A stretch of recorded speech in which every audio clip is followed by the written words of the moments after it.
Hello. Welcome, welcome, one and all, to the next installment of the Virtual Writing Renaissance Faire. I am Knight Abigail, and I have with me today the court jester. Natalie Locke. I kept the name. It's easier. Yeah, me too.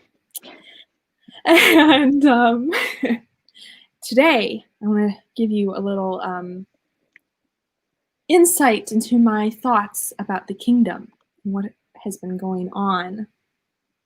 Because I, as a knight, always seek justice, and I always seek to do the honorable thing. And I have to tell you guys that some strange things have been going on here, and some things I've been seeing have been very interesting, and it's made me question where my loyalties lie. So, Man, yes. That's some deep stuff. Yes, as a knight, it's my duty to go deep to find justice. Reminds me of this knight I knew. She unfortunately got like her entire left side cut off, but it's okay. She's all right. I couldn't help it. When you stifle the laughter, it's so much better. Oh yeah. Oh yeah. All right. In all seriousness, we're gonna. That was all seriousness. I'm on the chat now. In all seriousness on me. That side Yes, of the screen. Why am I turning? My hand needs to be turned this way to make it look more straight. I'm like that side. I'm behind you. So yeah, so that was my clue for the Renaissance Faire. Just want to say that very clearly. I would say that was a very good clue.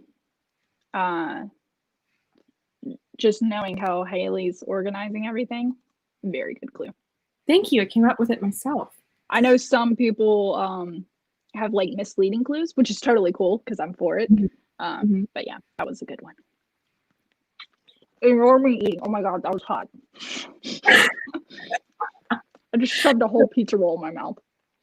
So today, yeah, so this is part of the virtual. Again, I'll just, just in case, because I know somebody in the chat's already like, what's going on?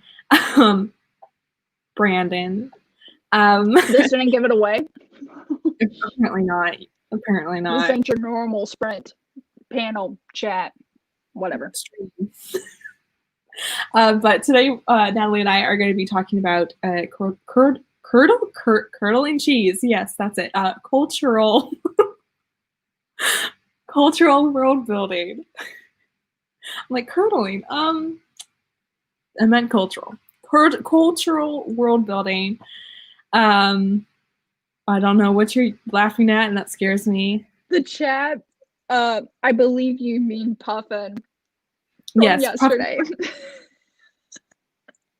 Way to call me out like that. God. Like y'all, you know what? I'm gonna make myself feel better. My husband growing up thought that the straight and narrow was straightened arrow. Yeah. I can see the confusion on his part, but that's what he thought growing up. Yeah, there's a lot of things like that. Like, I think I always thought up and Adam was up and Adam, like Adam and Eve. And I was like, who's Adam? I just asked my mom one day when she was like, okay, it's time to get up and Adam. I'm like, who's Adam? Where does this name come from? And she's like, it's at them. And I was like, oh. So actually, I didn't realize it was at them. I thought it was like Adam, like ADD space EM apostrophe, like get at them, like, and kind of, I don't know. I was a dumb kid. I mean, it had nothing much change, but it's fine. I don't know. Your jokes are pretty funny. To somebody, at least. Other people. So, chat, I will let you know. My husband, after I got off at Abigail's sprints yesterday, my husband did admit that some of my puns were funny. but he was like, I just couldn't let you have it, so I had to chime in every now and then. Oh, that's awesome. He's a sweetheart. Yes. Seems like it. And he's funny too, if yesterday's any indication. Yes. It's one of the things that bonded us. But okay, you're the host. I'm sorry, I'm stealing you. This happens every time. We're having a conversation. You're good. And you're eating pizza rolls. So I gotta get my funny bone strength up. Yep. Yep. So I do want to get going though, because I have a lot to cover and I only have a limited amount of time. So let's get to it. I have to share the screen. So just to let the chat know, Abigail cannot see the chat. So don't be afraid to ask questions, because I already told her I will be monitoring the chat to let her know, hey, so-and-so has a question. I won't be able to post it on the screen, but... And if you have a question too, Natalie. Oh, yeah. Interrupt me. So. As y'all have learned, I don't mind butting in. Yeah. Okie dokie. I'm going to make you so they can actually, until I get the right... Y'all remember this? The card stealer. What else do I got up here? Ooh, I got Velcro. Oh, never mind. Well, you're gonna see my my book for a second. Jeez. Oh no! Please don't throw us in the briar patch. I'm a knight, not a priest. Briar, what? Because it was Briar. Yes? No, never mind. Briar. Briar. Oh. It's not just me that screws up words. You were thinking of Friar. I was thinking of Friar, but you know what?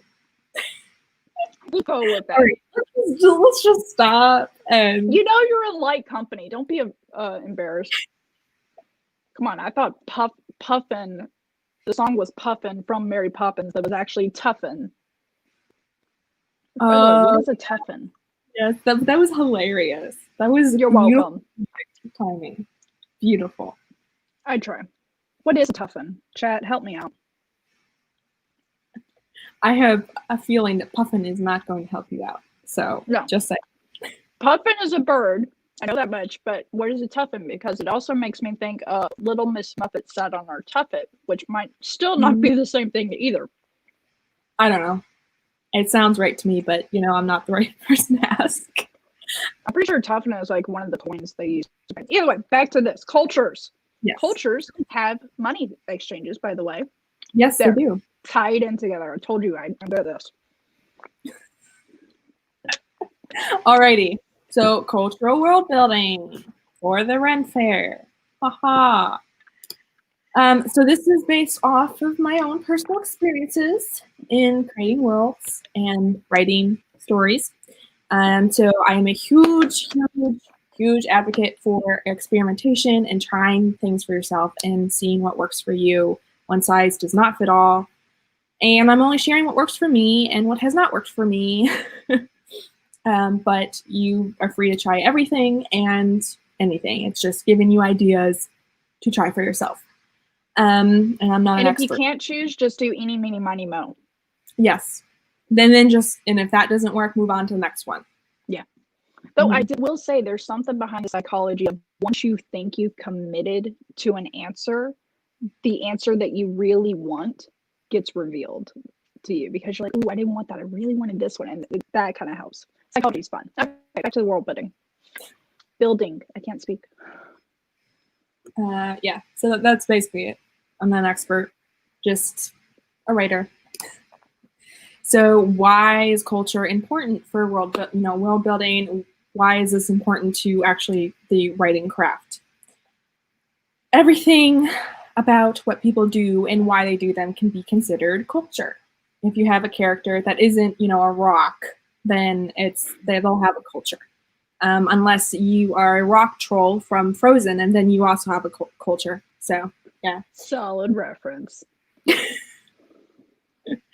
Yeah. So they don't have to be human, it doesn't have to be human culture. Even ants have culture, why they do things, what they do, customs, traditions. So definitely, I think that humans probably have more culture than ants, but they still have culture. Yeah, we're biased. Yeah, we are. Which, by the way, tying into the panel from yesterday, food is definitely a part of culture. Absolutely, food and medicine. Yeah. Yeah.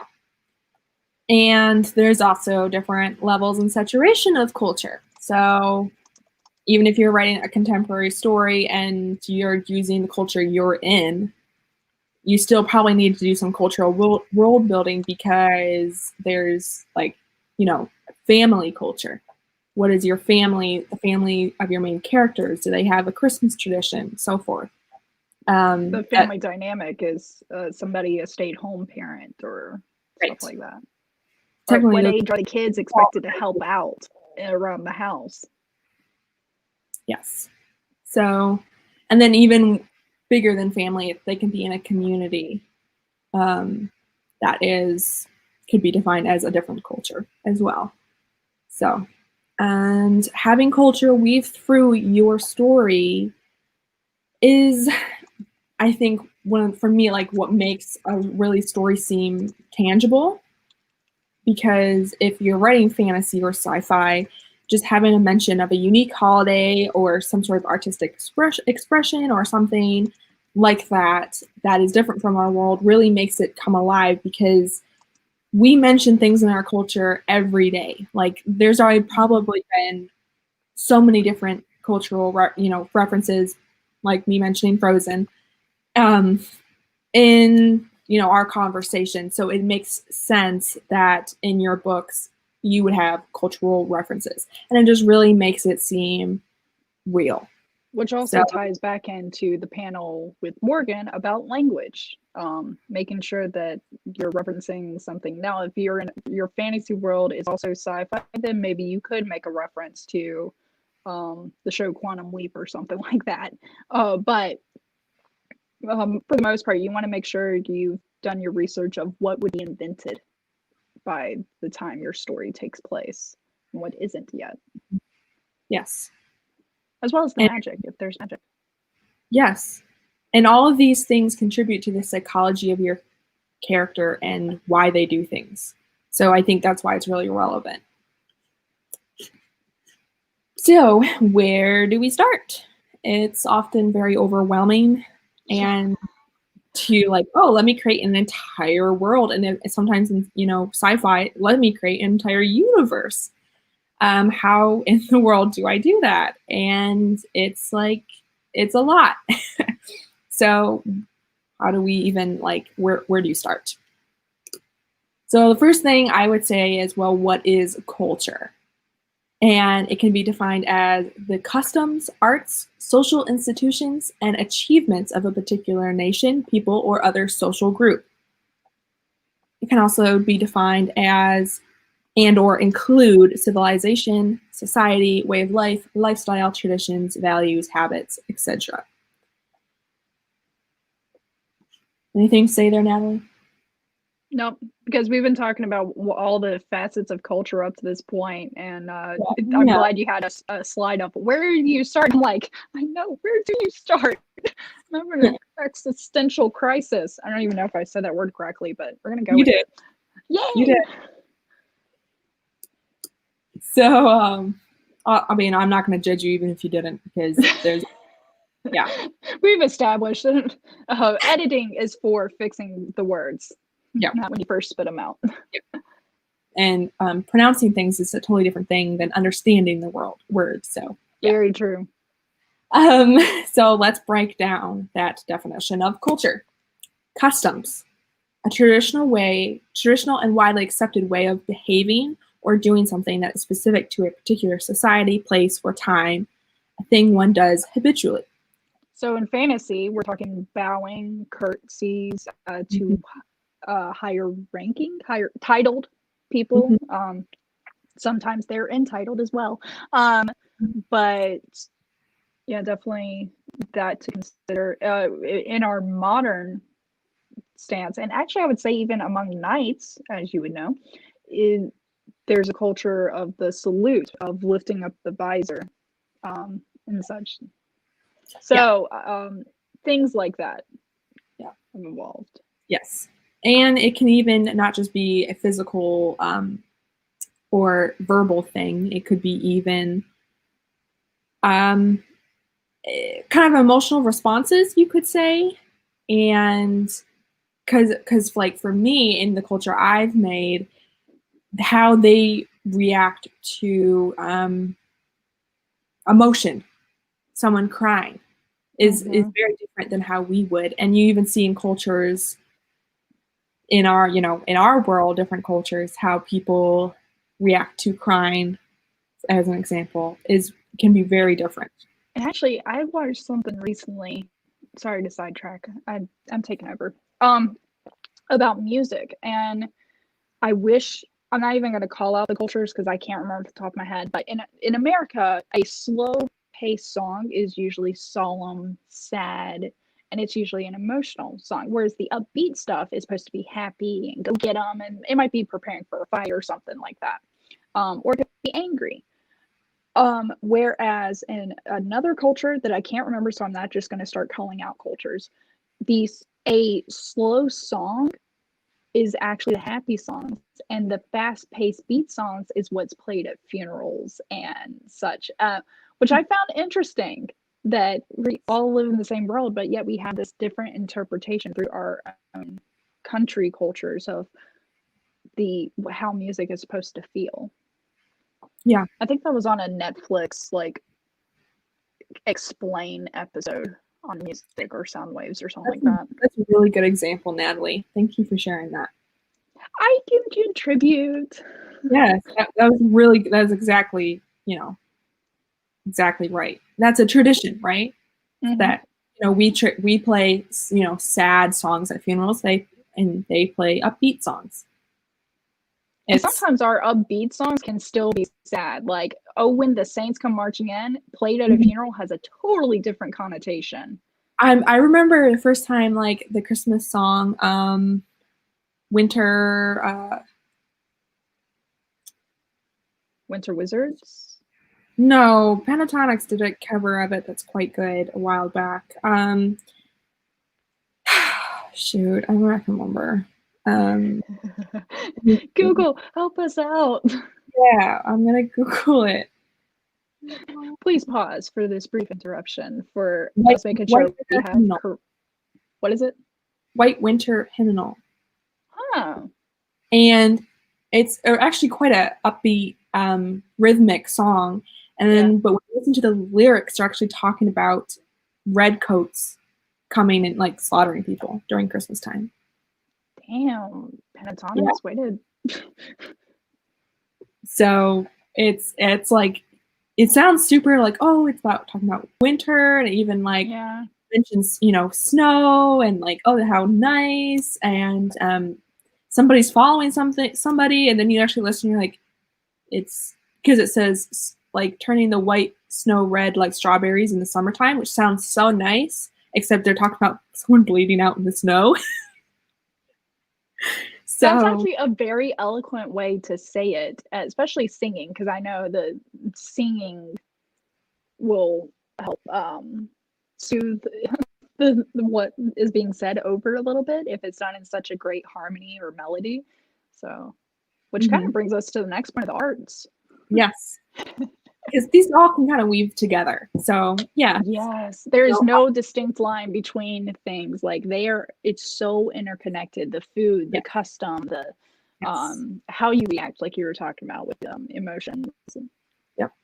So arts is the expression or application of human creative skill or imagination, typically in visual form such as painting or sculpture, producing works to be appreciated primarily for their beauty or emotional power. The various branches of creative activities such as painting, music, literature, and dance. So there's, just in our own world, there's a lot of really good examples of that.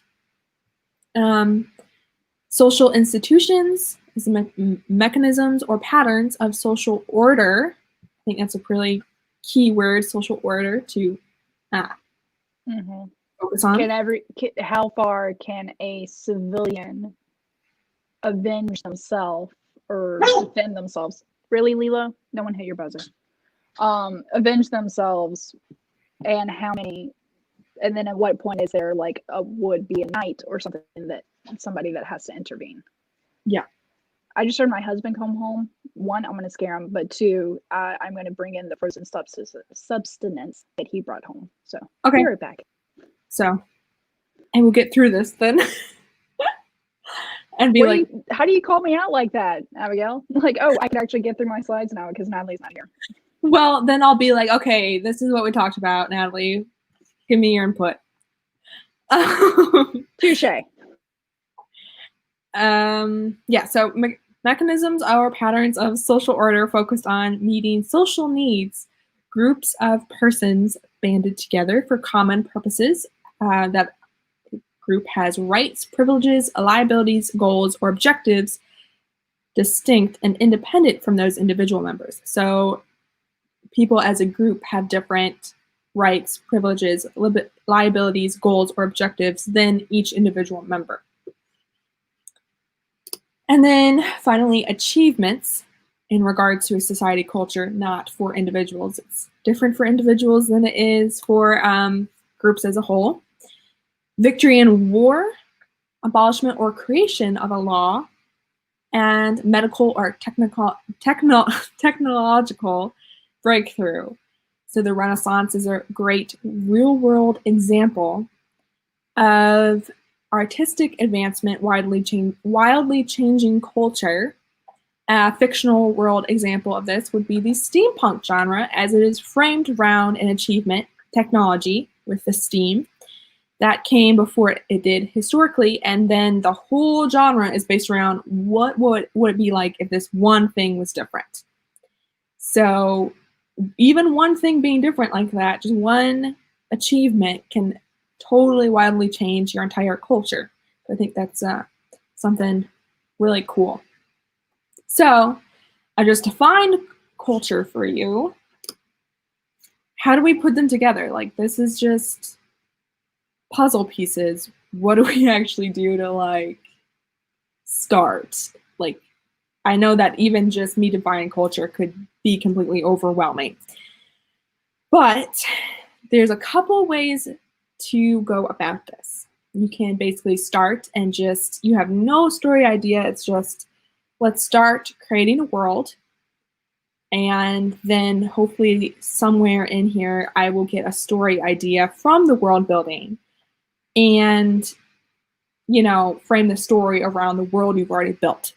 Or you can do the exact opposite, which is basically you have a story idea and you're like, okay, I need a culture to match this. I need a world to really make sense around this particular idea. And so you can kind of go either, work from your world out or from your, well, I should, yeah, trying to figure out how to say this. Work from your world building out or your story idea in, or I guess it would be story idea out, world building in, whatever. But neither are wrong. Both produce slightly different results and take different processes to get there. Obviously, with your world building first, you have to world build first and then figure out a story idea somewhere along in there. But if you have a story idea, you probably want to figure out your plot and what that's going to take, and then figure out then what world needs to match that story idea. What world needs to work with what you already have story-wise, plot-wise.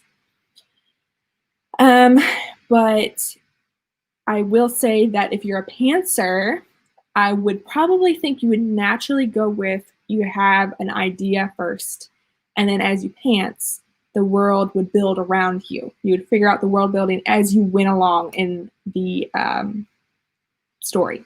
So again, neither are wrong, and a good example of this would be Tolkien and C.S. Lewis. Tolkien wanted to create lore. So I'm kind of doing speculation between their two different styles, but he wanted to create lore for, you know, a country that really didn't have mythology like the other countries. And so what he did was world build. And I'm guessing that he did a whole lot of world building before he ever started writing the stories. And whereas C.S. Lewis, I think, had this idea of kids getting lost, you know, going through a wardrobe or something like that. Kind of speculation here, but I would say that when in the Lion, the Witch, and the Wardrobe, he dedicated it to a girl named Lucy, actually, that he wrote the story for, and when she was a kid. And so I would think that he would frame it around, I want to write a fantasy story for this, you know, special girl in my life. Special look, that sounded weird. You know, child that I care about in my life. So in the chat, Laura Needle said she got inspired by starting with Star Wars. How she thought of how Rogue One was going to go from the teaser trailer, just the trailer, and it evolved from there. So it's interesting where inspiration can spark from. Well, that's weird. My chat on my phone is not updating. I don't see Laura anywhere in here. So that's great. I've been watching the chat while you've been gone, and apparently, my phone's betrayed me. So any other comments?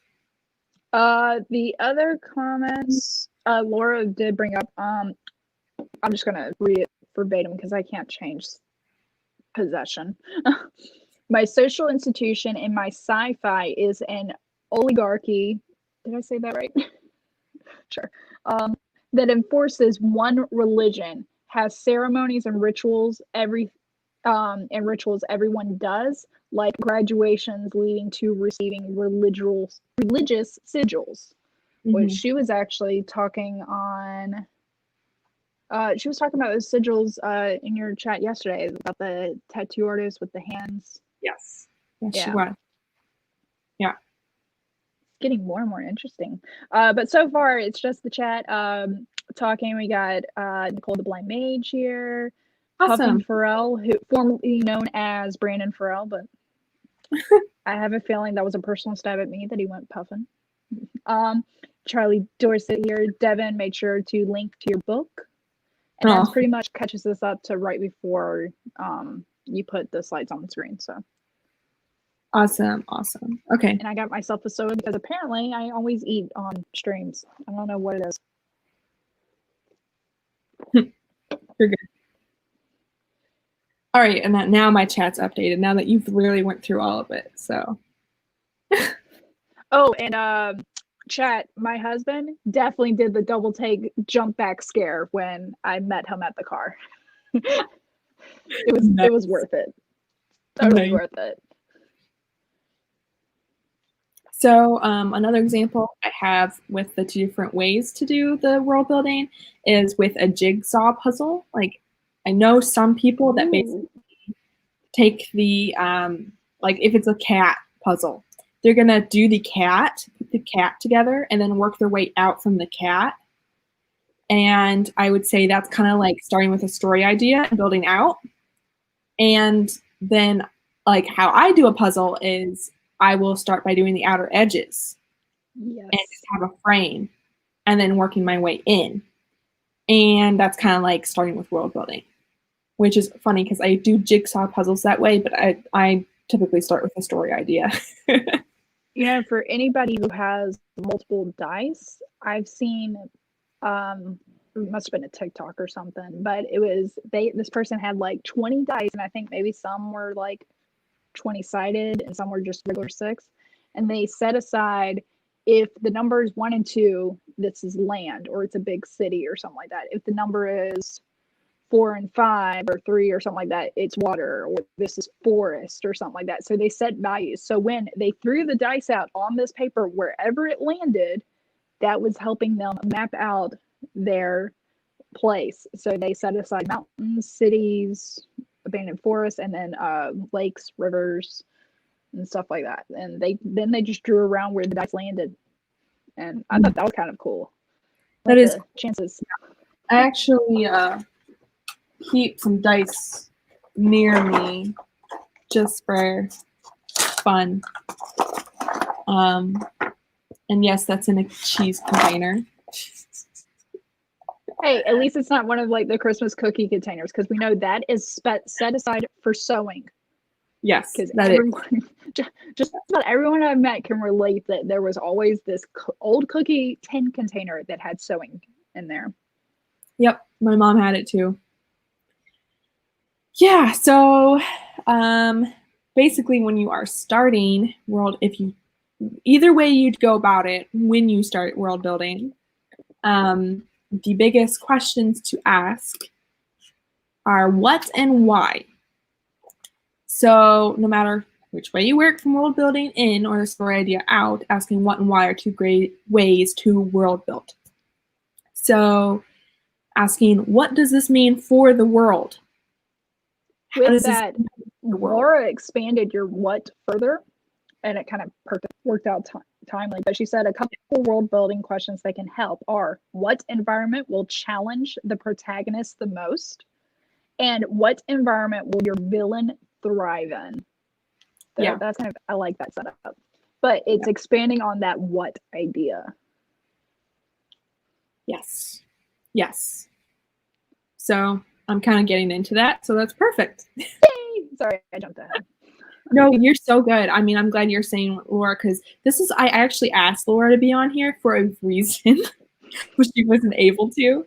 So I'm glad that she's contributing in the comments because she is very good at this. Mm-hmm. And I'm glad Charlie's here as well to help. I'm not sure if Charlie's like pulling her hair out because she's like, oh no, everything's being said is wrong, or if it's like, nope, they're doing great, I don't need to chime in. Hopefully it's the last one. I hope. I mean, I did say in the beginning that this is just from my personal experiences. So yeah. So if, for example, like if you work from the store, you have this, an idea, like I want teleportation to be a thing. I really, really want to, just have teleportation be a thing. Then you're like, what do I do for the rest of the world building? Like, that's one thing I want. What about the rest? Then you ask, well, what would teleportation, how would that affect the world? What would that mean for the world? And so you can ask questions like, well, are cars extinct then? Or do only the poor drive? Is it like is teleportation a rich people thing? What happened to all the cars? Do they become like art, like how we kind of take old farming equipment and put it on walls now and stuff, apparently? Do we have hipsters that are like, oh, I still use a car? Yes. I think that's interesting. Like if there's going to be magic or a technology or something, whichever you end up going on with this, is what did that sacrifice? And by sacrifice, I mean something that we're used to today that this would replace. Yes, exactly. And are there any social repercussions? Like, is being late now considered even more incredibly rude as their commute takes seconds? Oh, and now we're tying it back to customs. Yep. So are there any traditions now built around teleportation? Because I know a lot of people that when they leave milk and cookies for Santa, they'll leave carrots for the reindeer. But it's like, oh, what if now Santa teleports? So do we leave a can of oil for the teleporting machine? Asking yourself questions like that. So if anybody wants to attack, and I say attack, but I mean try to take on this Santa or something like that, there's also, I remember in Germany on December 6th, you would leave your shoes outside and they get filled with candy. So that's another aspect. So yes, we know our own culture, but it also helps to look at other cultures if you're attacking something like that, to see how they celebrate it, and then maybe you can combine everything. Because remember, we've established research is when you steal from everywhere. Yes. Yes. And yeah, so you could take something like that and merge it and use it as an inspiration for a new custom. So, so are there, and then, you know, any new art forms? Because there's car designers. Do people like now do teleportation case designers? All things to ask. Man, if I ever write a fantasy, I'm coming to you and Laura and Charlie and like, y'all are asking the important questions. Yeah. So that's Which, by the way, if anybody is writing one, I would bounce ideas off of somebody that you trust that like has that inquisitive mind. They can ask those questions, and it's not even they need to solve the answers. That it's sometimes the hardest part with a fantasy is coming up with the questions to ask yourself. Yes. You can figure out the answers, but if you don't even know to ask the question, yeah. I don't think my and son's that's why I'm trying to present some questions here. Because every decision, I feel like every decision you make, you should have an explanation of why is this the way it is and what does it do? Like what purpose does it serve and why? So what would be a bad answer to why? Well, let's get into the question. Why. Man, it's like I looked at these slides ahead of time. So to keep with the teleportation example, if I really want to include teleportation in my new world, I'd ask why. Do we just randomly, like there should be a valid reason why we switch to teleportation. So maybe like I was speculating, well, what if fuel for cars, they couldn't figure out how to, like all the fuel sources died out.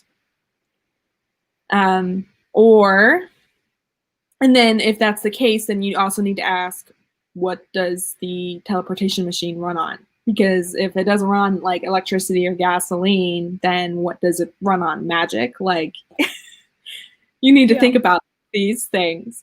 Or I presented another scenario, perhaps on-road car robberies were becoming a super big issue. And so someone was like, I need to invent a new transportation way of transportation. So I invented teleportation. What drove someone to invent this? And then a thought I had, and I don't know if this is a question you asked, but is there dangers with this? Like, is there like a 0.0001% chance your arms and legs positioning are going to get switched? Yes. Yes, that's a very good point. And if you decide yes, make that a note just in case you want to have that happen in your book. Yeah, and you could have, just because you have that in your back pocket doesn't mean it's going to happen in your book, but it's good for you as a writer to know the laws that you're working in, so that if you're like, wow, this is really dragging in this part of the story, wait, I remember there's this one thing that I could throw in to spice it up. Yeah, you definitely want to have rules even in a fantasy, which I'm not going to touch Charlie's area. But even with magic, I've seen so many times people are like, well, it's just magic. It's like, no, magic still has to have rules. Yes. It has to have like physics of magic without, better word to describe that. But I'm not going any. An example is the characters in shows and TV that can like pass through objects. The entire time I'm thinking, how are they not, there's a basement underneath them. How are they not falling through the floor? How are they, like those, you need to establish rules. Otherwise your readers are going to be like, well, why aren't they just teleporting across the other side of the world? Why are they on a boat now? Or something like that. Like they will be asking the questions. Yes. Yes. And sometimes I see where that is done well, like with, I think Marvel's Agents of S.H.I.E.L.D. There is a character that can move really fast, like dart back and back, and it's within one heartbeat. She can move anywhere, but only where she can see. Oh. So it has to be with her line of sight, and it's within her one heartbeat that she can move. So it's a limit of distance as well. Okay. Right. So it's a limit. There's a limit and rules there. So Laura says, why not take the Eagles to Mordor? Exactly. Then you can have that, where people always. I totally missed that one. Dude, like, yeah. you have to have, so asking why would have been a really good thing to do. Why are they suddenly able to show up here and not before? Yeah. So yeah. And then let's see. If we went with the on-road car robberies scenario, then what happened economically and in the government and culture that car robberies were happening. What made the car robberies so common? Like, what's going on? Yeah, like what economic fallout drove people to this line of work of robbing people's cars? And is it car robbery or is it hijacking or? Exactly. Yeah. And obviously, if it's an economic, cultural issue, having the invention of teleportation wouldn't remove that issue. It would just remove one way for that issue to be expressed, right? So the economic issue is still there, I presume. So then, if they aren't able to do car robberies anymore, what's going to happen instead? Were people going to just starve, or like, how are they going to express? Where are robberies happening now? Because, right. Yeah. So then you can kind of see an insight there where we started, with just, oh, I want to have teleportation, and suddenly you have, oh, this is probably a little more dystopian, where you have people that are so desperate that, and they are really struggling. And so you can kind of see where these questions can lead you to some framework of the culture. So some other cultural things to consider. Festivals, celebrations, and holidays. What do they celebrate, why, and how? I think the whole, Santa Claus thing is a great example, because even why we celebrate and use Santa Claus is very different country to country. And then why, how we celebrate it. And then, it's a good example where you see. And then there's other countries that have Santa Claus, but they also have Krampus. And so there's this like further delving into what is the lore. And I think a big thing with festivals and celebrations and holidays to consider is that typically legends all come from somewhere. They typically come from some sort of truth, like Saint Nick was a real person. So I think that's important you can kind of funnel back and create possibly some history. And the thing with all this is you may never use it, but you can just, like I said, some mentions here and there that are just weaved through can make the world so much more realistic, tangible. All your thoughts about your culture don't have to be on the page for the reader, but if you have the foundation and all this information off the page, it will make what you put on this page seem stronger. Yes, exactly. And you never know if you are not a super, super strict outliner, if you have a little bit down the line in the series, or you can even use the same world for a different series. That's done a lot for good reason, because world building is complicated. But you can basically, when you invent something about your history, not your history, your world building, your culture, any of those words, you create something, you don't use it in this book. Well, you might find that it's relevant down the line, or you might find an area you didn't realize later on that, oh, this could be important here. So I find that when I was first world building, I totally forgot, oh, festivals, holidays, those are a thing. And those are an important thing. So yeah. Same with food. Even in a contemporary novel, like my contemporary novel, I was like, well, my time period of the whole novel spans over a year. I was like, there's some birthdays in here that I need to mention. Like if my character is such a family person, I need to include the birthdays of her kids. I need to include maybe they're spending Thanksgiving or not spending Thanksgiving with which side of the family type stuff. So yes. Yes, exactly. And then, like, what's Christmas like for them? And then you can include their own traditions, like I said earlier. So, yeah, it all kind of weaves in to create something that, is kind of like very tangible. So, with food and cuisines, this is one I find who have been really surprisingly important for my world. Because while they do have some foods we have, they also have some foods we don't have. And that's really fun to play around with. And then how the different foods and farming of those foods affected the economy, Mm-hmm. and how different, where it could be grown, how it affected the local economy there. Yes.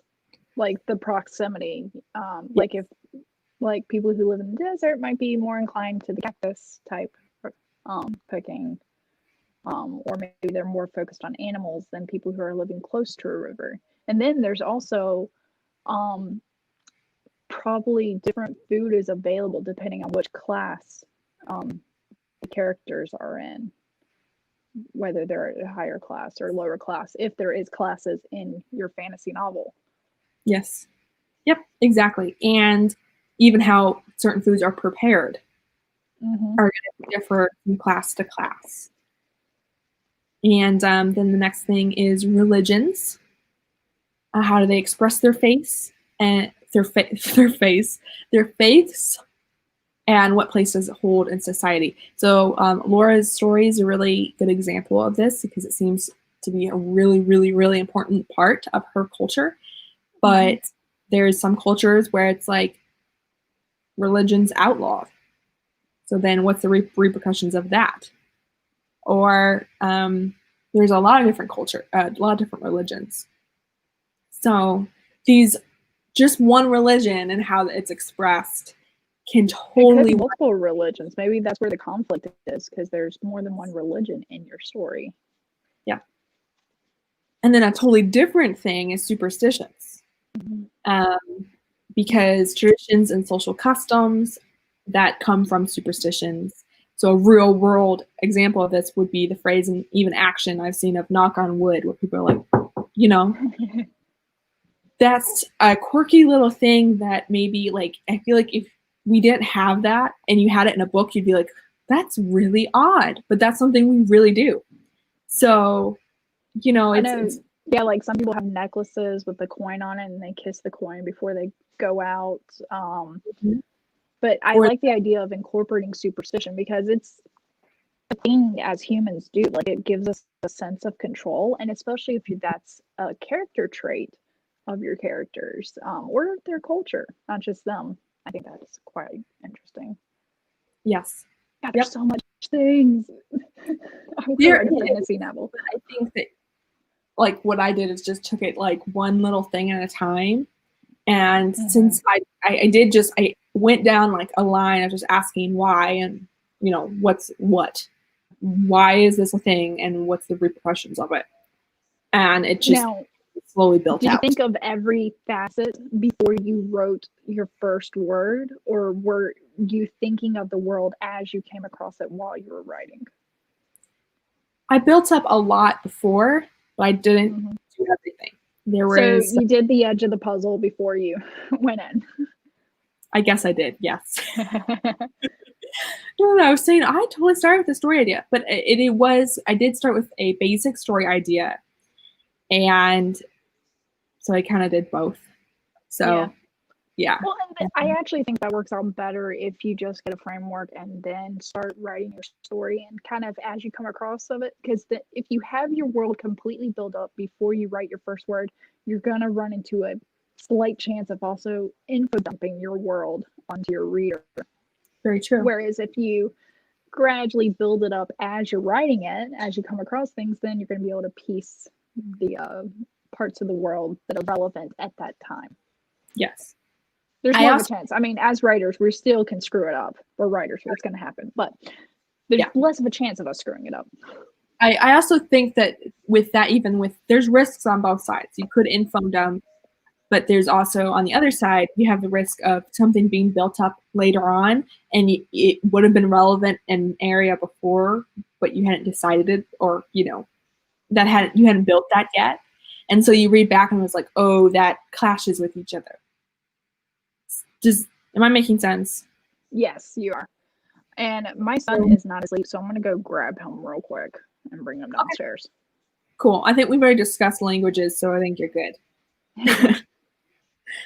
So yeah, languages, accents, and patterns of speech. So again, asking, how does this affect speech?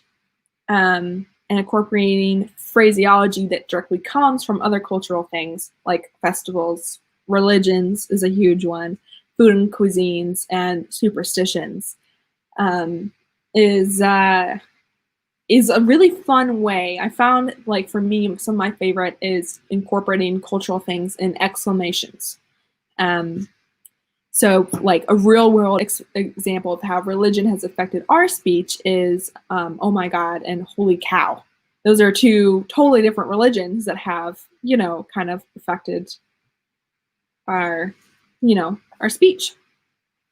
And then a fictional world example is in my book. I use, in The Outlaw, there's a particular country that's just all bandits and outlaws. And they use the phrase, Melgus who's the god, red robes. It's a mocking phrase, exclamation, and basically they use it to say, I'm an outlaw, I don't care, because it's the main controlling religion. So they totally do it to mock.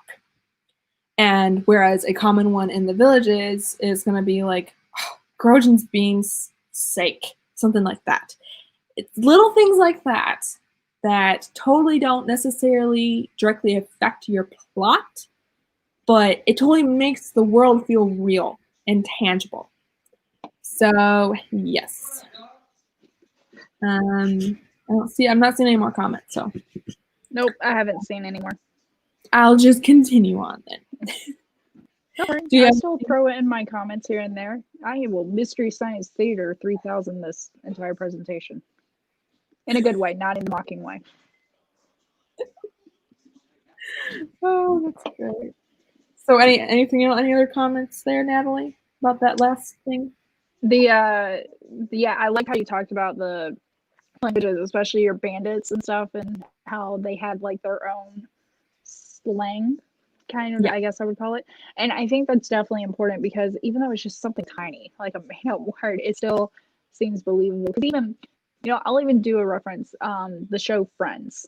A lot of people have seen, well, Ross, it was evolved that as a kid, he made this up, and it was supposed to be the bad thing of kind of like pretty much telling someone to off and stuff.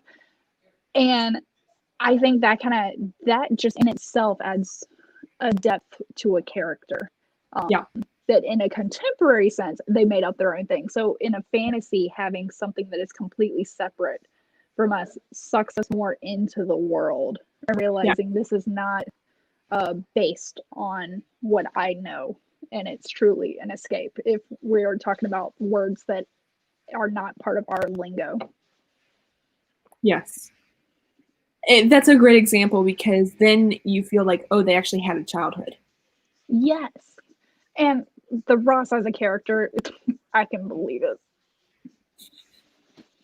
Right, because then otherwise you're gonna feel like there's times it's like, oh, they were birthed when the first episode started.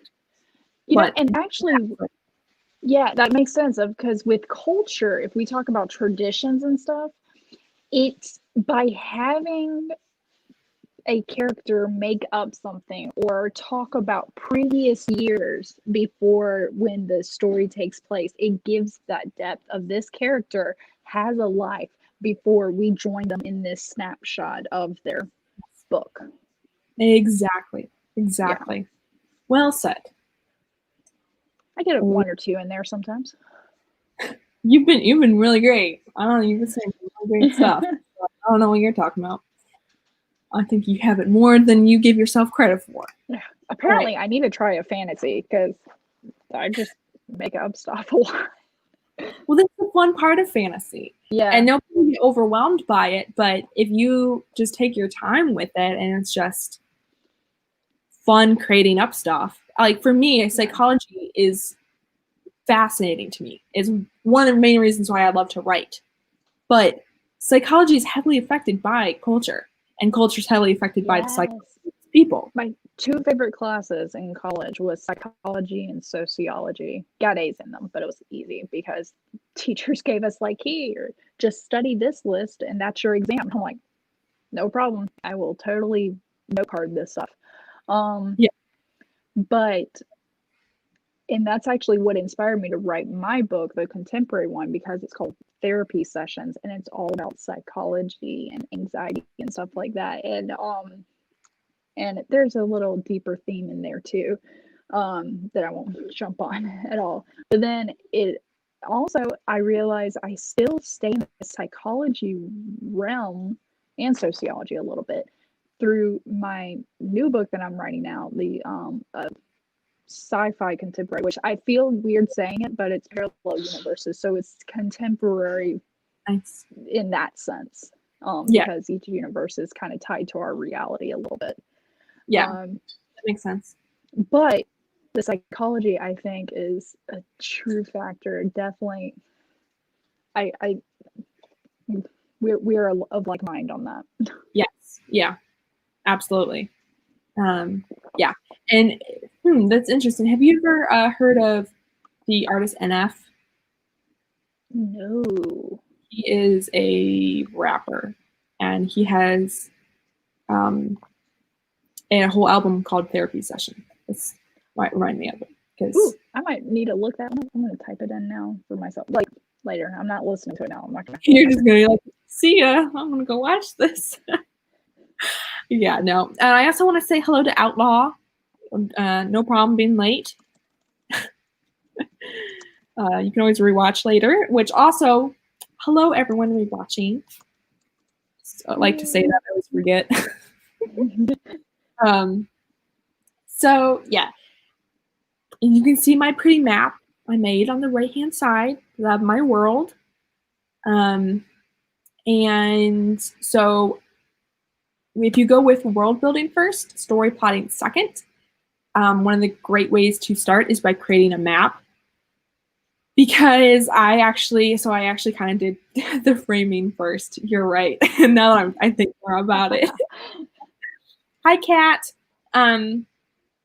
So yeah, maybe been wrong on that because I totally did make a map first.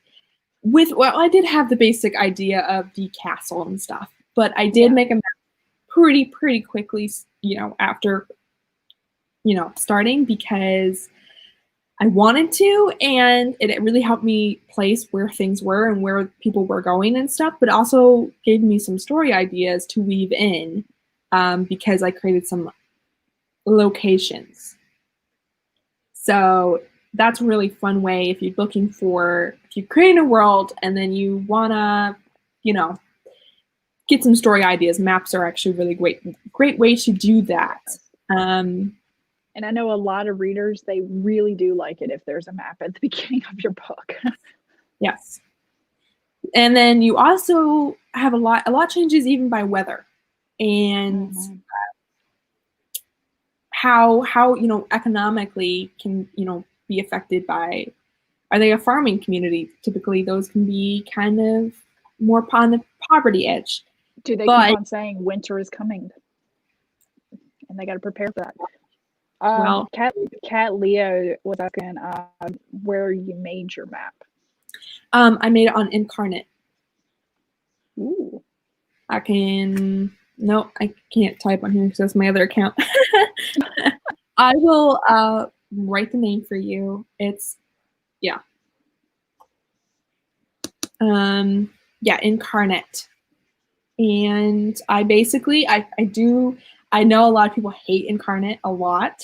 Like people have strong feelings about it. I don't really get it, but I basically paid they do a monthly thing, but I emailed them like, am I still allowed to use this in my book after, even if I only pay for 1 month, or do I have to keep a subscription to keep the licensing? Because there's no way I'm doing that.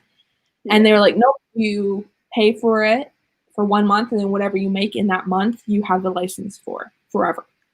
Nice. So I paid the $5 for a month and made all the maps I wanted to, and I'm gonna use so. If you have multiple stories and multiple maps, yes, queue everything up, pay for 1 month, knock it out, and you have the rights for it. Yes, and they have way more like the different. They have basic, like when you're on free, so you can play around with it when it's on free. You just have pretty basic mountains and trees and stuff. Mm-hmm. But then you get the paid, there's way more. So, yeah. And I have to admit, when I open a book and there's a map, I'm like, yeah, whatever. But as I read the book, I'm like, wait, what? And I have to go back and see it. So. And Devin coming in with the link. Thank you so much. I didn't have to do it. Devin for the win again. Yes. So yeah, I made a couple different maps, and I also want to say thank you to The Life of Angelina and Haley Haggerty, because they donated to my coffee, and I was able to pay for the maps. Yay! So I just want to say thank you to them. I love seeing that direct correlation. Yes. Yes. That was literally the direct correlation. So yeah, I was like, oh, I can actually do this now. So yeah.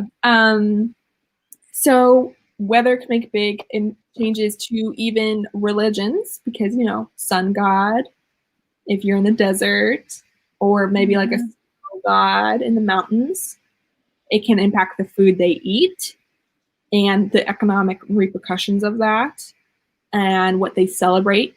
A great real world example is Midsummer over in Sweden. They celebrate, summer coming, and then like them actually having light and stuff. Whereas we wouldn't necessarily, like here in the South, we're not going to celebrate summer all that much because it's hot. Why would you celebrate something that lasts 8 months? Right. That's like people up in the north celebrating winter. They wouldn't. They hate it. Yep. So you can see where like they actually in like Sweden have a festival celebration based on weather. So I think that's kind of important. Another thing to take into account is with geography is, are they isolated? And if so, how? Are they self-sufficient if they're isolated? Or are they basically, they have struggles where trading is really, really important for them because they aren't self-sufficient. And then you have to ask, okay, are they surrounded by the sea? So how do they do trading? Is it by boat? And then are like sailors like a really high part of society because and something to take into account too, not just the map you have, but how the land itself it looks. Like if I was in we'll say like your forest or in your farmland or something, is there wheat everywhere and stuff, which is where I think having like a Pinterest board would come into play of like, here's how the swamp will look, and you like throw everything, all pictures that have your mindset in there. Here's how the mountains will look and stuff. Or you can go out and take your own pictures. I know I've taken pictures of like wheat fields, but it just came out grainy. Oh my god. I was not expecting it. It was not expecting it. Oh my god. I can't see your face to know the pun was coming out, because I can tell when you're doing it on your face. Your face expression changes. Usually. But I can't see it. So I thought you were just commenting about needing pictures of wheat. Oh my goodness. Yeah. So, I mean, yes, I had an actual purpose in that whole thing of, hey, use Pinterest to look at the actual places. Yes. Don't just think of a bird's eye view map, but think of how it's going to look when you're in the place. And then I had to throw that pun in because it was on my list. So, yeah, I completely agree with you. I actually did use Pinterest quite a bit in creating some of the land. If you look right about in the middle, Lake for Heat, there's an important building near there. And then I basically based that area off of a picture I found on Pinterest. So, yes. So, yeah, and then also where they're located geographically, there we go, also affects their superstitions. Like sailors are known for their superstitions, right? Like that's a stereotype. Red at night, sailors delight. Red in the morning, sailors Yeah. take warning, I think. Well, that's not even a superstition. That's actual, like, fact. Yeah. But they do have, like, I mean, all sorts about ghosts, like of ghost ships, and it's a thing. But then you could also have, like, but it's in mountains, it's like, oh, there's a Yeti, you know, like, yeah. there's Well, and things. then you could have other things like, what if there's a zoo or something? Do they like what animals are domesticated and stuff? I mean, you could even put a piece of toast in the zoo and just call it bred in captivity.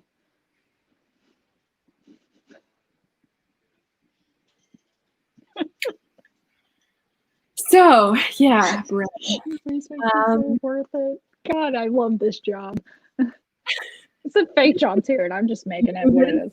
Put it 110%. Be a jester just from now on. Just Here's my channel brand. I'm a jester. I make puns. It's kind of a niche market. I wish I could make a pun on that, but seriously, it's a niche market. I was waiting for it again, but yeah.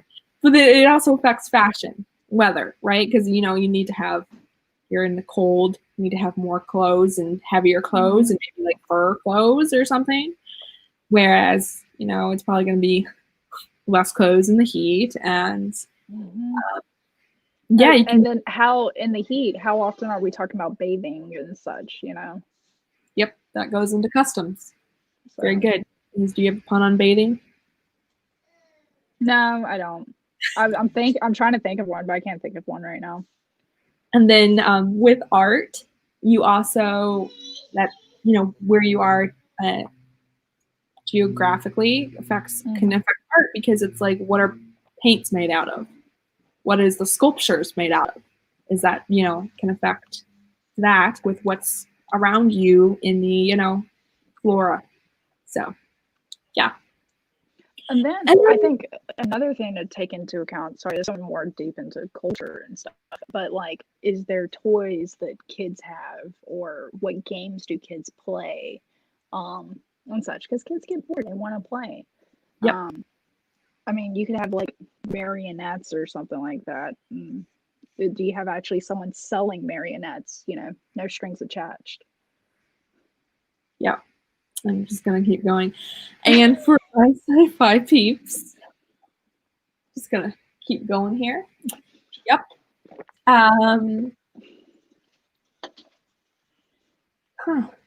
Sorry, I'm looking at my next slide, and it's a copy of this one. I'm like, where is the last slide? By the way, Kat said she loves winter. I see that. Yes. Yeah. But anyways, so for my sci-fi peeps, with world building in space, I would count the types of planets they visit, if like you're doing a space opera or whatever, as geographical changes. So does the culture, like you'd have to decide if you're doing like in space, does the culture usually shift from planet to planet, or is it like the culture is the same in the entire solar system? Like, is it solar system to solar system? These are all things. I will say, when it comes to sci-fi, the things that I've learned about it with you're talking about the maps and stuff, is that just as our own planet has different seasons depending on the northern hemisphere and the southern hemisphere, to have that into account. Don't, just because it's a red desolate desert planet doesn't mean it doesn't vary depending on where you are on the planet, between the equator or the poles. So something to take into account, as well as and I just feel like I have to share this, but there's been conversations about how entire species, I guess you could say, of that are on a planet, have them a little different between themselves. Like, you're not going to have the same characteristics across all the species, because even like Spock, he was a little different than all the other, I don't remember the species name, but he was different than his other Spock people. Right.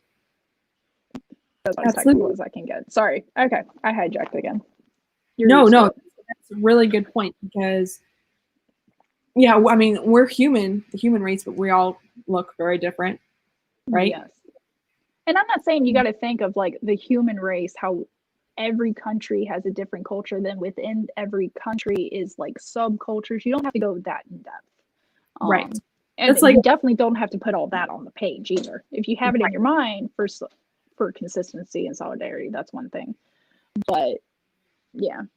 I think that kind of goes back to my original point about doing two different ways to go world building side or story side, because you can totally have them visit a planet, but they only visit one town, and maybe you know the culture and there's other places in the planet. Yes. Culture, but you just don't flesh it out because you're only in that town. Mm-hmm. And so there could be people, if travel is common on that planet, there could be people there from other cultures around the planet, and they might bring something new to the table, but you don't have to completely flesh it out other than this person prefers you to hand things over with your left hand instead of your right or something like that. Right. Yeah, like that's a real thing in the real world that I think like they don't like to even shake hands or use gestures with a certain hand because that's the hand you wipe with. Well, and even like think of our own American culture. So there's the difference between the head nod up, where your chin goes up, like a solidarity, and then there's the head nod down. That's like just kind of I'm just being nice and saying hello. Whereas head nod up is like I actually know you. Hey, what's up? Head nod down is like morning and keep walking. Like we're not having a conversation. Yeah. Well, even culturally, shaking your head up and down or left to right. Yes. That's really different answers. Yeah. But, and then it's really fun when someone says yes and they're shaking their head no. Like my son does sometimes. It's great. Yes. Yes. Very true. Very true. So, I mean, these are all things to think about. And I think a really important thing that there's a lot of people that really like love world building, and they'll do everything. Yes. Like they'll flesh out everything, spend so much time on world building because they're like their favorite part. There's nothing wrong with that. But then there's a lot of people that get overwhelmed at the thought of that, but they don't realize that that's not necessarily necessary. So that's where I wanted to keep in, like, you can just have the world building be framed around your story. Like, maybe there's a lot of people that disagree with that and would, want to throw hands. But for me, it's like, I think having a little bit outside is good because you want to be able to weave it in and really make it feel like a whole world. But I think that it is important to note that you need to know everything about your every culture and every subculture and every subculture.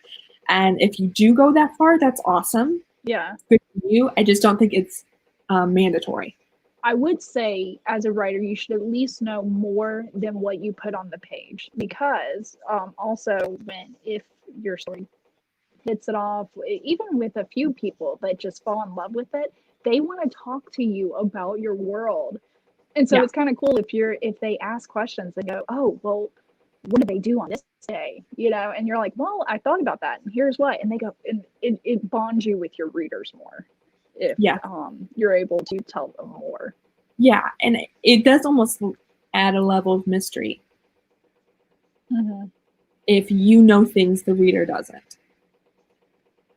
So, and I really, when I say, world build and you can go way beyond and have so much detail, you can do that and not include it in your books. Like, I almost say if you're going to do that, don't. I would still have a series Bible and stuff. And because it also, if you ever feel, let's say you're a pantser, but yet you're a planter when it comes to world building, then it kind of gives you something to fall back on if you ever get to a point where you're like, I need something here. Yeah. I can't even think to describe it.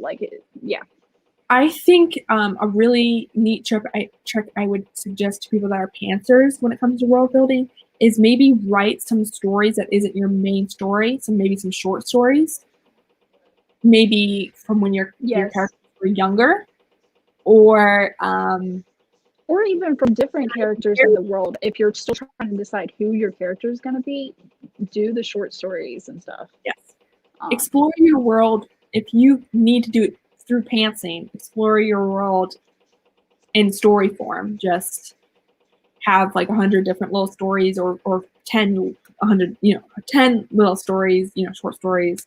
Yeah. There's not a right or wrong way to do this. There's a million ways you can do this. And that's where I go back to what I said in the beginning of experimentation and figuring out what works for you.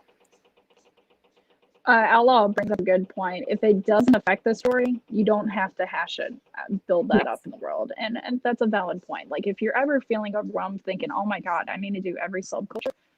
Yeah.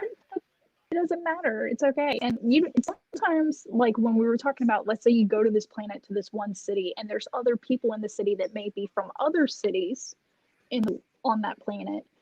You don't have to have their entire backstory of when they got married, if they even do marriage, or they asexual or whatever. You don't have to go that in depth. You just like 2 or 3 sentences of maybe how their custom is different in a transaction than it would be for our main character in their home world. And that's it. Like it doesn't have to be a full multi-page breakdown here. Yeah. Yep. One of the things that overwhelmed me, even sitting here, it's still kind of is like, do I understand how like how mountains and things work? Like, because I'm making a map and I want it to be semi-realistic. Oh, and like talking about the wind the moist wind coming from the ocean, and how usually there's a desert on the other side of the mountains because the wind can't cross over them. Yep. Is that what you mean? Something like that, yes. Okay. And then, how lakes happen, how, stuff like that. Like how it actually forms, of the like tectonic plates actually colliding together, and then they just start to push up. It's such an overwhelming thing, because then it's like, I swear, writers, we gotta have a degree in like geography, geology. I don't even know all the ologies, but throw an ology at the end, that's us. Yeah. But that's the thing. I mean, I did a little bit of research, but then you have to come to a place where it's like, someone may get mad at me later on, but it's like, I'm sorry, but you have to, like, if you don't know what you don't know. Yeah. And I'm not saying don't research.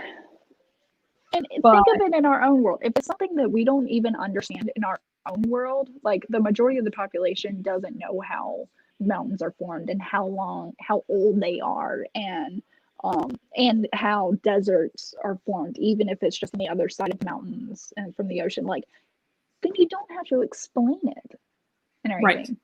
Right. You can place it in existence if that makes you feel better about your map, but it's also your map. It can defy logic because maybe there's winds coming from another direction, or the winds only come from the south and nowhere else.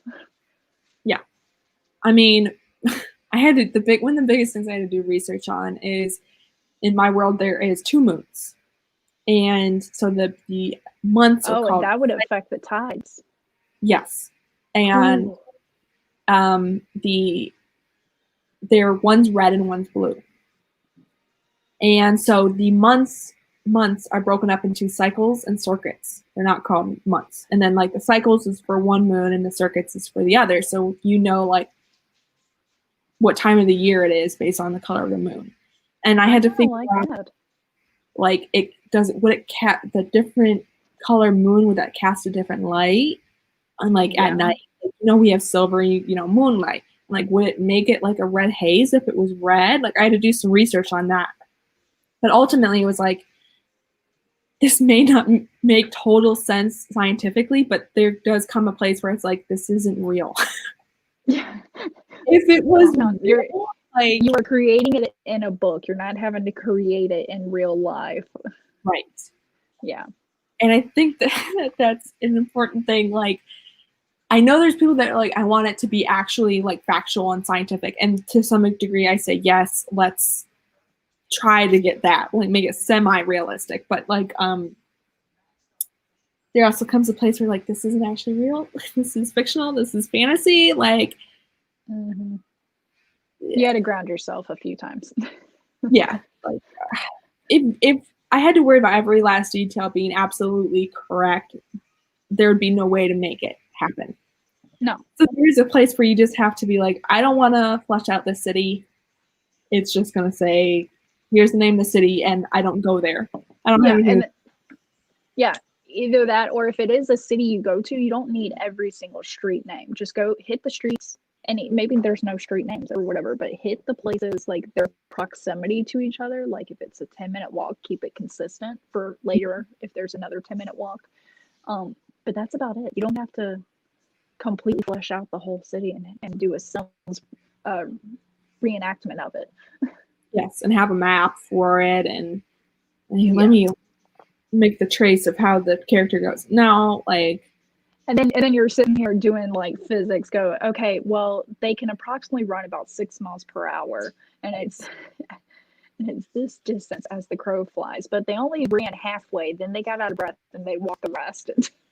Yes, I think there are certain things that really add to the story with world building, and some things that are just gonna waste your time. And just to be blunt, and if you want to do those things, are the gremlins. If it's wasting your time, it's the gremlins. It's not your fault. Yes. And if you want to do those things because it's fun for you, then go ahead and do it, but recognize that it's going to take time away from you actually writing your story.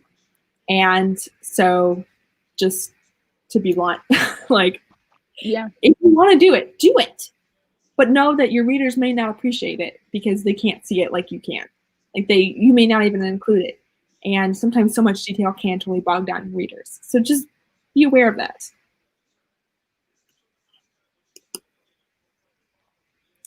Oh, the last slide actually popped up, changed. Okay, any questions? I was wondering. Oh, we got 8 minutes left. This it worked out perfect. So chat, yes, please bring in any questions. Maybe you're hitting some roadblock world building stuff in your own with the culture and stuff, not world building, that's Charlie's, but cultures with your world building.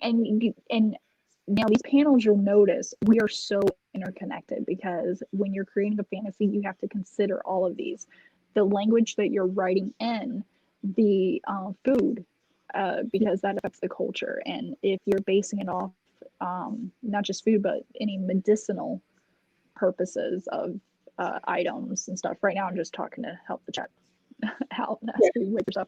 The medicinal items that are brought up, and then even and then these are things that are important, because Haley's outlining panel that she did, that is even a part of this, because as you're outlining your story, this is when you would be asking these questions about yourself, the whats and the whys. Which, by the way, did we ever say why when we're asking? We covered 2 questions from Laura about the what of your world, like thinking about the environment. But did we answer like why it needs to be there? Is that the why portion of that? The why the why? Yeah, like what is the question of the why? Like what's the rest of that? I'm still trying to grasp your question. Okay, so you're asking why the why. Like, why? Ask why? Yeah, there was like 3 slides ago, it was ask what and why. And we covered like a few examples of the what question, of like what would be difficult for your protagonist to be in, what would help your villains sort of like thrive, not survive. Maybe what in the environment is helpful, what is harmful, and stuff like that, how that ties into culture a little bit too, because, and then also into the food, because is there plants that are helpful and such? I mean, maybe I didn't explain it super well, but with the why,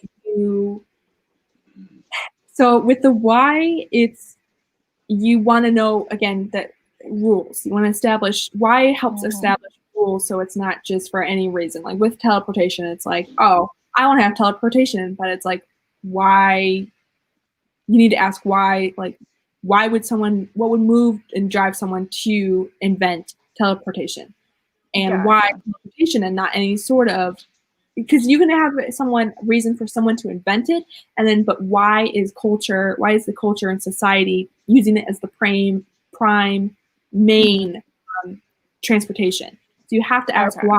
Otherwise, it just seems like random. Or again, like with what Laura said, is why not just have the why not just fly the eagles to Mordor?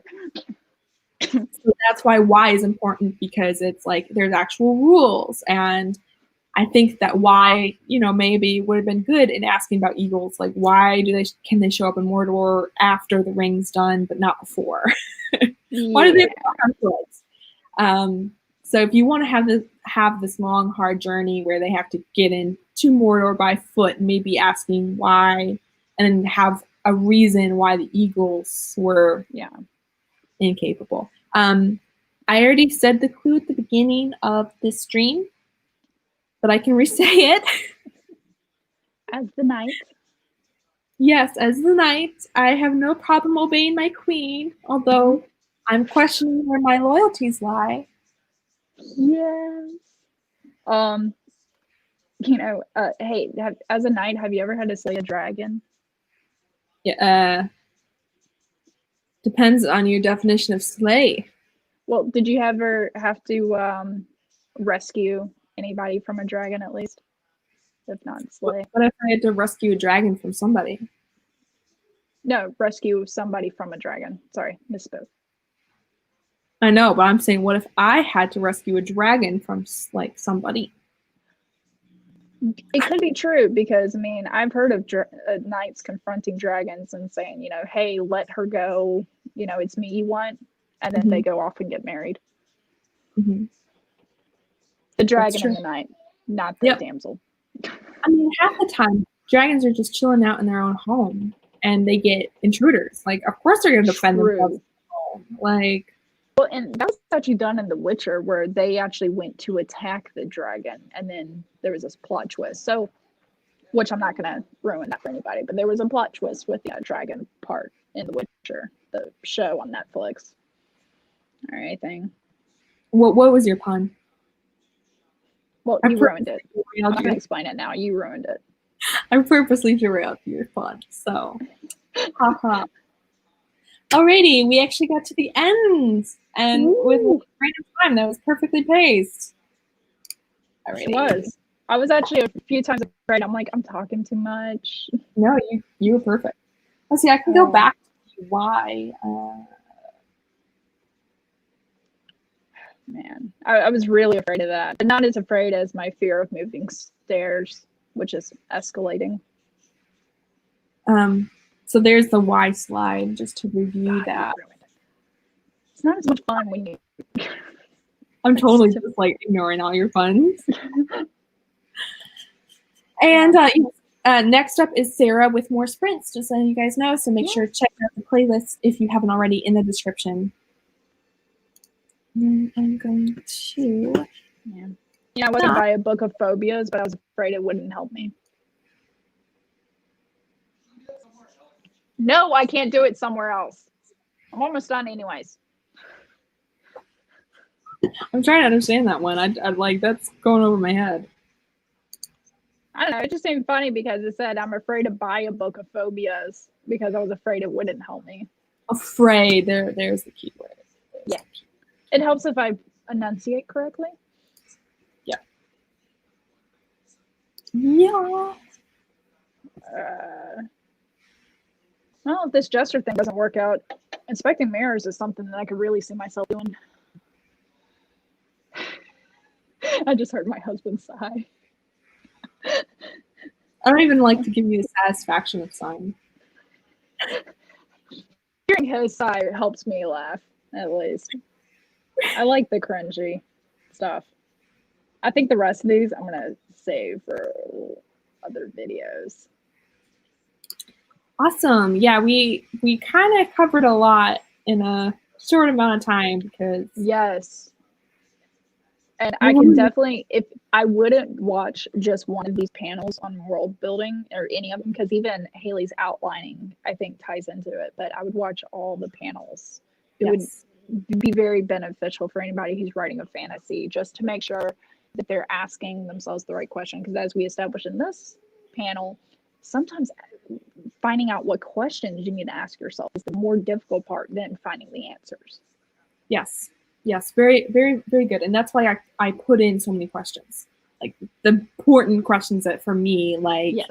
have made the biggest difference, and how I can actually, like, kind of like a cobweb. You start at the circle and it kind of just spirals out. Yeah. You follow the line here, there, and it kind of just, you know. Well, then last question for you, Abigail. You were talking about how this entire setup is what worked for you. What didn't work for you when you were going through this? Because I think I have an idea, because there was a few times where you told us that you had to tell yourself, do not get worked up about this. It's just a fantasy novel. Like, it's, you don't have to go too in depth. So I feel like that was something that you had to check yourself a few times before you wreck yourself. Yeah, you're spot on. I definitely did, like, ask myself some questions, but then it was like, oh gosh, like but like, again, with the map, like, I don't know how mountains work. I don't know, like, the in-depth things about, you know, geology, and how do I do this? I don't even know how, like, even making a map, I'm like, I'm not a cartographer or whatever that's called. Like, I think you're right. We'll just go with it. Yeah. How do I do this? Like, I don't know the first thing about it. And sometimes it's just playing around and figuring it out. And but yeah, so I definitely, the fear of what I don't know. Fear of the unknown. We don't know what we don't know. Right. I can't remember who said that. It was some guy in the 40s. Yeah. I think. Probably did. Yeah. Probably someone who's dead. Yeah. But yeah, so I that's one of the things that's kept me from historical fiction, or anything historical, because I feel like it's, even if you do, like, so much research, there's still something about that era that you're gonna miss. And that's what I love about fantasy, is because it's kind of like you make your own basis. Like, you make your own foundation, and they're not saying, again, that there isn't rules that you have to abide by, but you make those rules. So for me, it's like, the biggest thing is, when you're making the rules, is make sure you follow them. Just because you made them doesn't mean you can just break them willy-nilly, because that's when our readers go, wait a second, why couldn't they just ride the eagles? Exactly. Or, like, yeah, having rules definitely makes it feel more realistic, because if you don't have gravity, it kind of just, you know,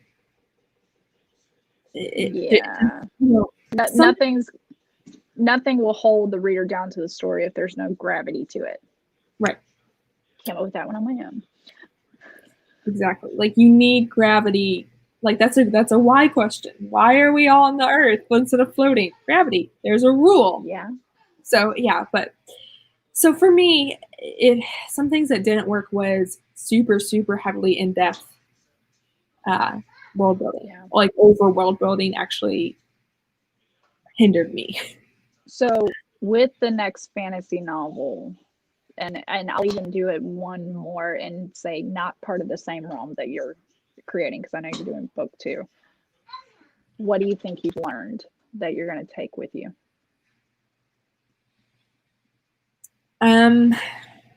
Goodness, I think that I would definitely say, just have fun with it. Like, again, like, don't have fear. Like, don't let fear control you. And gosh, I think. Okay. So, I mean, like, I've been working with this one for so long. When I was actually doing world building, it was like 2 or 3 years ago. But definitely say with the next one, oh goodness, I would say I would start with some minor world building, mostly based around a story. I think that like with this one, having a basic storyline, like they're in it, they're already in the world. Like, so it's not like Lion, the Witch, and the Wardrobe, or even with Harry Potter, where he's going into the world and seeing it from like just like the reader. They've never experienced this before.